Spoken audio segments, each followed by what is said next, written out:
La loi Zuckman prévoit de taxer à 2% les personnes dont le patrimoine s'élève à plus de 100 millions d'euros. Martin, je sais que ça te heurte un petit peu. Non pas que tu aies plus de 100 millions d'euros sur ton compte, mais tu as des choses à dire sur cette loi et de son impact potentiel sur notre France.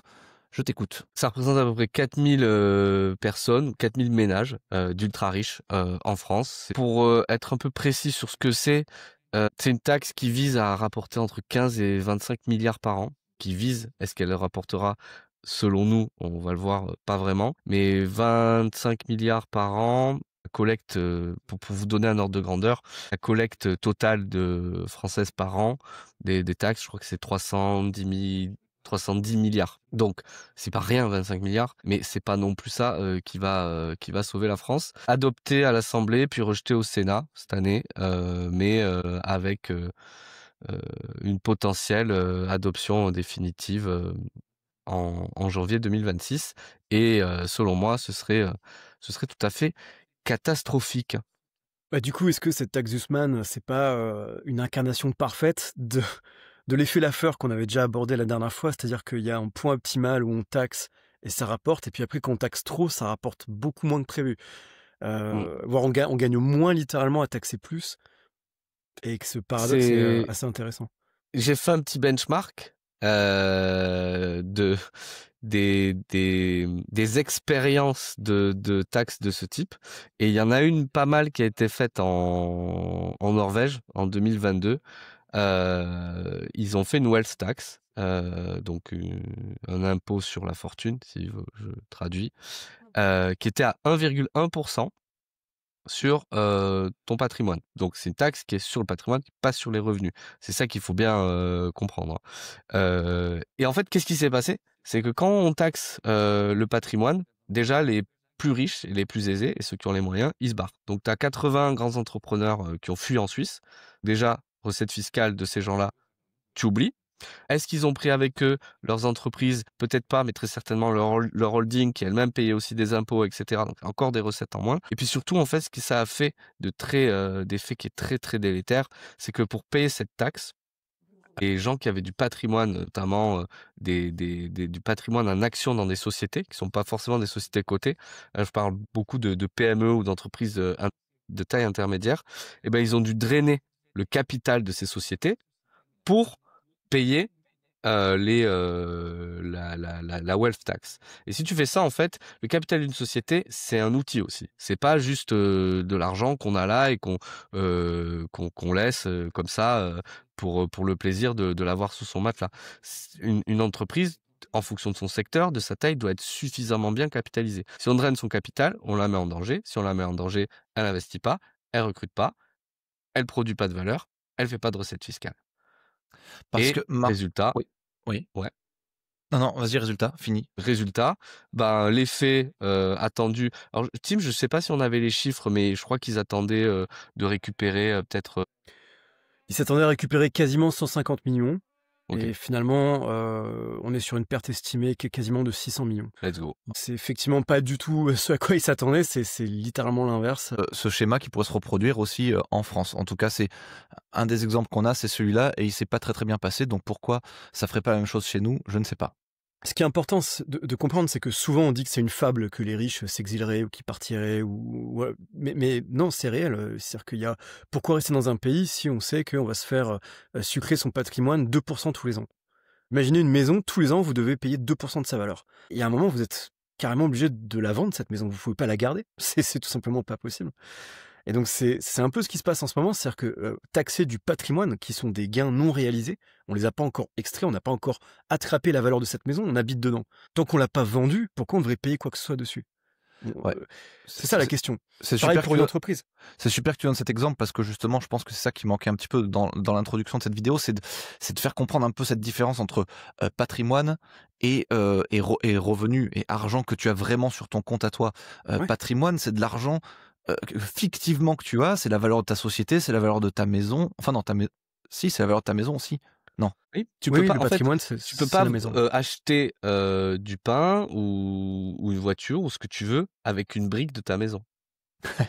Et tu peux pas acheter quoi que ce soit avec des actions. Et tu ne peux, de la même manière, pas payer tes taxes avec ton patrimoine. Donc, tu dois le liquider. Et c'est ce qui s'est passé en Norvège. Les boîtes ont liquidé. Et liquider pour une boîte, c'est pas très bon. Tout le monde a ça en tête. Une liquidation, quand on entend liquidation pour une entreprise, ça veut dire ciao. Ça veut dire que c'est terminé.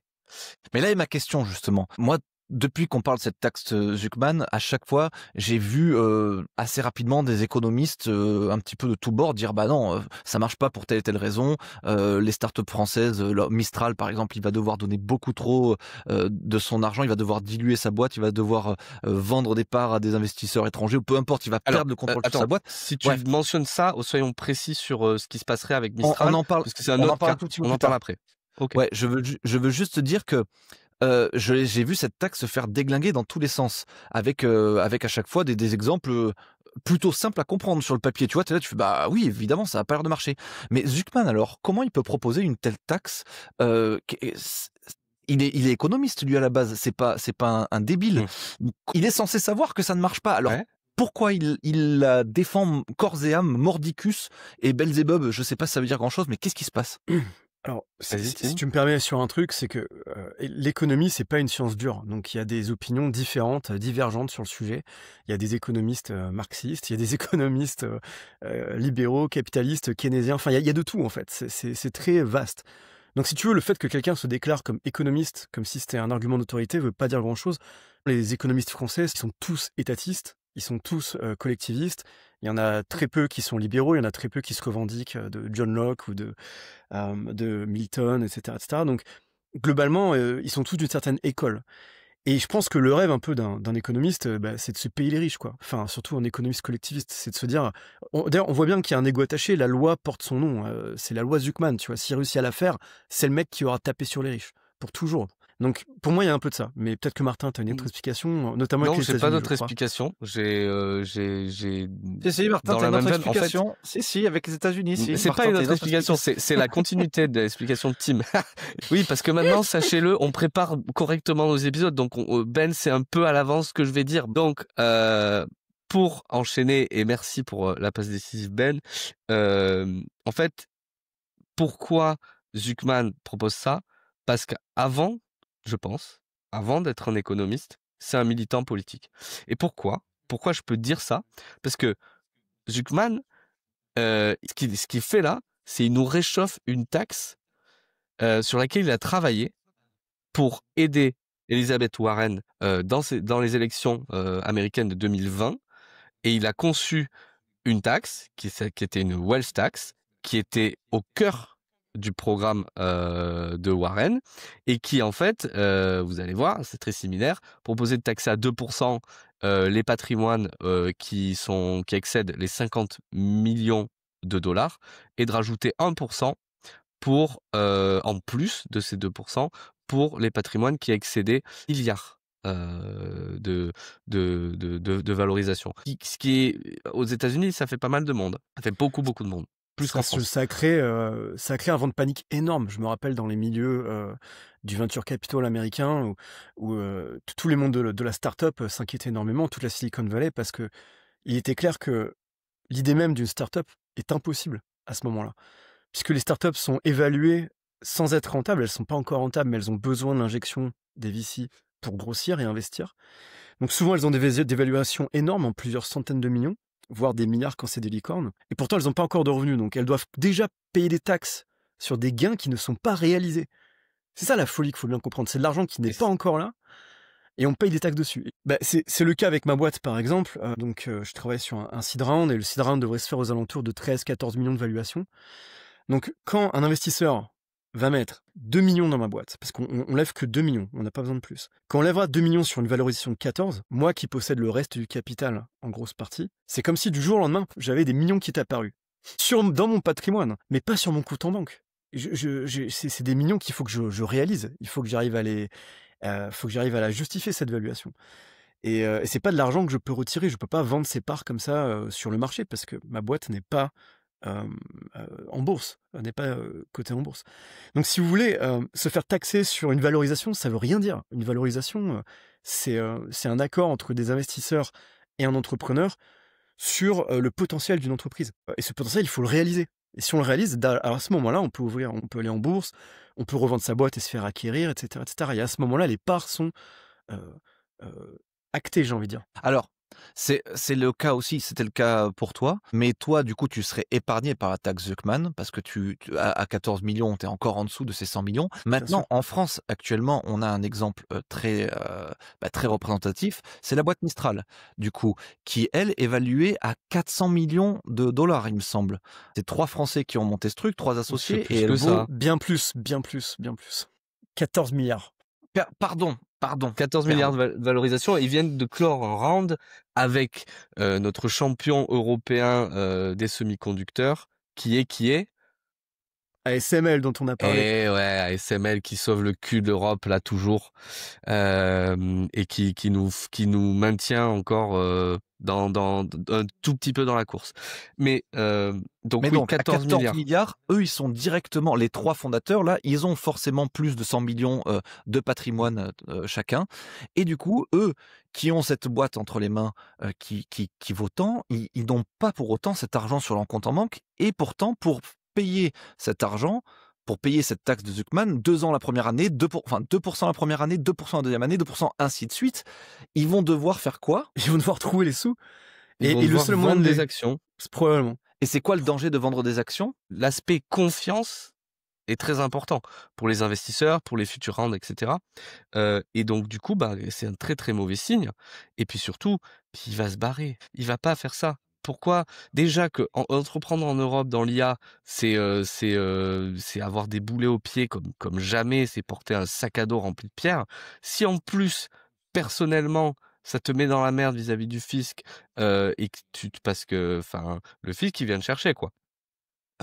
C'est juste plus possible. Et donc en fait, on envoie un message aux entrepreneurs, aux futurs grands financeurs de l'État français, parce que c'est les entrepreneurs qui créent des entreprises qui payent le plus de taxes en réalité et qui génèrent le plus de taxes pour l'État. On leur dit surtout partez vite. Et c'est un message politique. Il y a pas d'économie derrière la taxe Zuckman. En fait, si, il y a des chiffres qu'on explique, mais c'est pas de l'économie. Parce que de l'économie, ça doit se faire dans une optique d'optimisation, de biens communs, d'amélioration des recettes de l'État, etc. Et en plus, c'est pas aussi simple, c'est pas juste je mets des taxes partout et je gagne plus de taxes. Non, On c'est l'a ça. vu avec l'exemple de la Norvège. Donc voilà, le problème de Zuckman, c'est que c'est d'abord un militant politique et il l'a prouvé en 2020, il continue de le prouver là, et c'est ça qui est problématique. Et il faut Mais- appeler un chat un chat. Mais j'ajouterais que l'idée même de taxer des gains non réalisés est complètement hallucinante. C'est-à-dire que pour moi, je suis pour taxer effectivement le fondateur de Mistral le moment où il vendra ses parts. Le moment où il se dira, bon, j'ai envie de m'acheter une grosse baraque ou un yacht, je vais vendre 5% de mes parts. Là, oui, là, l'État, il taxe. Mais ce qu'il a toujours fait d'ailleurs. Le moment où tu fais un gain avec tes actions, à ce moment-là, tu te fais taxer. Donc, c'est ça le problème, c'est que là, on Et ça taxe se trouve, quelque chose il n'est taxera pas sur encore un là. gâteau plus gros en plus, l'État. Si on Bien n'a sûr. pas croqué dans le gâteau petit à petit, si on n'a pas effrité le gâteau en sortant Tout à des fait. petits pourcents comme ça, en réduisant la valeur de la boîte, au moment où il sort vraiment le gars et il veut sortir 5% du gâteau encore plus gros, ça fait plus d'argent à l'État. En C'est soi, c'est ce qu'on appelle en fiscalité le report d'imposition. Et c'est quelque chose qui est très très simple. Est-ce que tu veux que j'explique ça? ouais, Qu'est-ce que grave. c'est que le report d'imposition et comment ça fonctionne? C'est très simple. Moi, par exemple, je fais du report d'imposition en permanence et depuis que je suis entrepreneur. Pour faire du report d'imposition, il te faut une holding dans laquelle le capital est détenu. Moi, les actions de mes entreprises sont toutes détenues dans ma holding. Mais ma holding, elle fait d'autres activités. Elle peut faire des investissements dans des startups, ce genre de choses. Donc en fait, les dividendes que mes entreprises produisent via les actions que je détiens, j'ai des droits de dividendes, je les stocke dans ma holding. Et donc, ma holding va juste payer l'impôt sur le bénéfice, parce que les dividendes rentrent dans la recette de bénéfice, donc je prends 20 à 30% dans la gueule. Ça, déjà, c'est pour vous les gars. Et ensuite, l'État me dit, tu peux le garder dans ta holding. T'as pas besoin de te verser cet argent. On te reporte l'impôt personnel qui est associé à cet argent pour plus tard. Pourquoi? Parce qu'on te fait confiance en tant qu'entrepreneur pour faire grossir ce gâteau, faire des bons investissements. Et c'est d'ailleurs ce que j'ai fait. Et pour l'instant, je continue de reporter mon impôt et quand j'ai de nouveaux gains, je refais des investissements. Mais un jour, je vais avoir 55 ans, 60 ans, je vais avoir envie d'arrêter de travailler, je vais avoir envie de m'acheter un vignoble dans le sud de la France. C'est littéralement ce que j'ai envie de faire. Et ben, qu'est-ce que je vais faire? Je vais sortir l'argent, je vais payer les taxes, mais je vais payer pas sur peut-être 100, 200, 300 000 euros si je me l'étais versé direct et que j'avais jamais fait fructifier ça. Je vais payer sur 2 millions, 3 millions, 10 millions. Et donc, ça fait plus de recettes pour l'État. Et l'État, il est censé voir dans le temps long. Un État, ça vit des centaines d'années. Donc, c'est très sain une démarche. Et c'est pour ça que, et c'est un truc que les gens comprennent pas trop, Bah, du coup, ce principe de report d'imposition, mais c'est ce qui fait à terme l'exponentialité des recettes de l'État. est-ce que tu dirais pas, du coup, tu vois, vu que l'État essaie de taxer tout de suite, maintenant, sur des gains qui sont pas encore faits, sur des gains futurs potentiels, est-ce que ça montre pas justement la crise? Que l'État n'est plus un État stratège qui vit sur le long terme, mais que c'est un État en crise, qui a en grave besoin de thunes parce qu'il dépense trop, et du coup, il cherche des solutions à tout prix, quoi.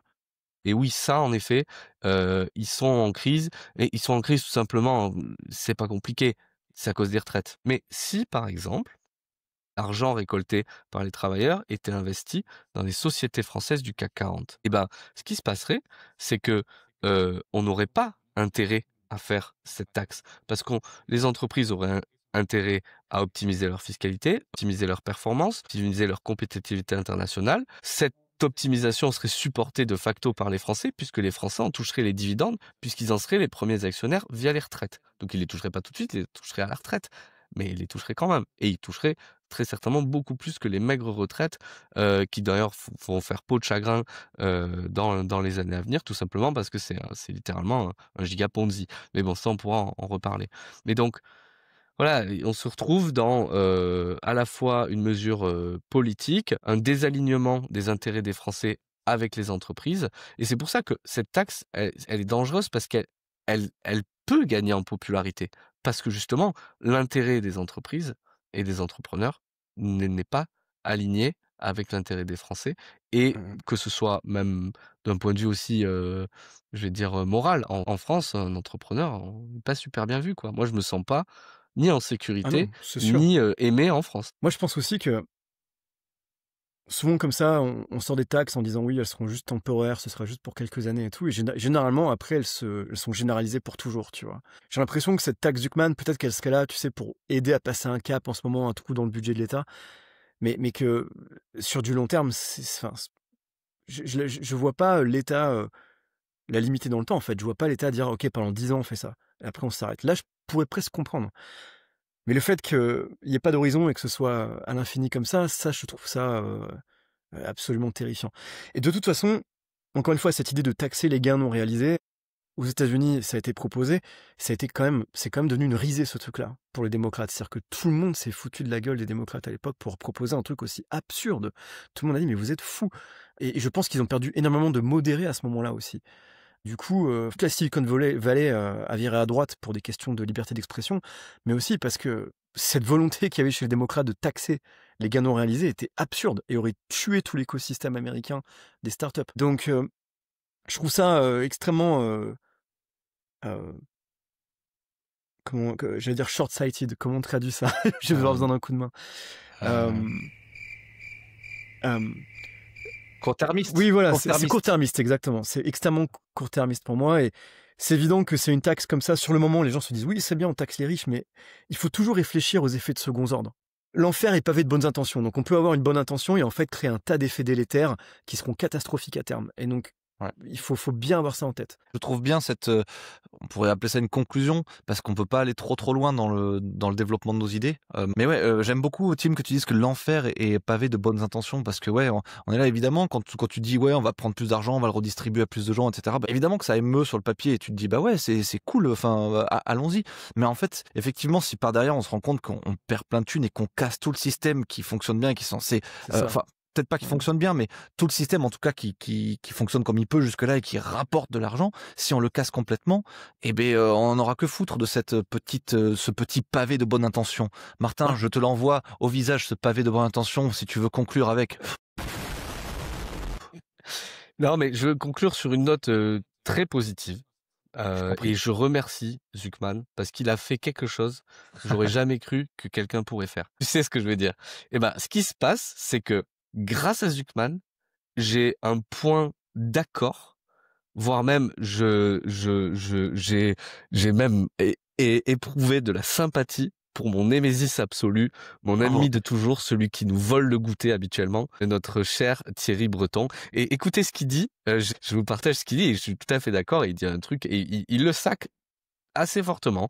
Donc, profitez-en, c'est pas tous les jours que vous allez me voir citer Thierry Breton premier degré. Je vous partage la vidéo, quel Tu l'as bonheur. appelé, tellement tu l'aimes pas, tu l'as appelé Thierry Beton. Et ouais, Thierry Breton. Mais non, maintenant c'est Thierry Breton. Notre Monsieur Thierry Breton notre national. Thierry Breton national. Allez, c'est parti. C'est une idée qui n'est pas une idée économique du tout, c'est une idée politique. Il faut appeler un chat un chat. Alors on essaye d'abriter ça derrière de l'économie. C'est absolument pas de l'économie. Je rappelle du reste que, et je le dis de façon très de là où je suis, avec la hauteur qui s'impose. Monsieur Zuckman, du reste, avait voulu être professeur à Harvard. Harvard, on l'a pas accepté parce que précisément, je ne révèle rien, c'était dans les journaux, parce que ses travaux n'étaient pas considérés suffisamment sérieux pour, je dirais, la qualification qu'on requiert à Harvard. Alors c'est de la politique. Il le faisait du reste dans un contexte où il était le conseiller de Madame Elizabeth Warren, qui était candidate aux primaires. Alors j'ai même une clarification là-dessus. J'ai un point de détail. C'est pire que ça, c'est que Zuckman a triché ses résultats et que Harvard, ils ont grillé, que les résultats avaient été manipulés. C'est-à-dire qu'il avait manipulé la data, en fait, avec des effets de threshold pour couper, un peu comme des filtres passe haute et passe bas. Il avait coupé la data qui lui convenait pas, en fait, pour cherry pick exactement ce qui l'intéressait dans le range. Et Harvard ont détecté cette manipulation-là, qui était complètement pas standard, faisait pas partie des outils traditionnels qu'utilisent les statisticiens. Et pour eux, ils trouvaient que c'était malhonnête, et du coup, ils l'ont pas accepté. Bon, donc ça donne un point pour Monsieur Breton, et ça donne un point pour Martin pour conclure, pour nous dire tout l'amour qu'il pense de Monsieur Breton, et nous terminerons ce podcast. Exactement. Que c'est beau, Internet, que c'est beau, l'économie et la politique. Voilà. Bon, on arrive à des choses qu'on pensait impossibles. Donc la loi Zuckman, loi politique, plus que vraie loi fondée et bien démontrée. C'est ça peut-être la conclusion de cet épisode. Merci Martin, merci Tim. On se retrouve très bientôt pour un autre épisode, et merci à vous d'avoir écouté jusqu'ici. C'était Charge Positive. Ciao. Ciao. Merci. Ciao.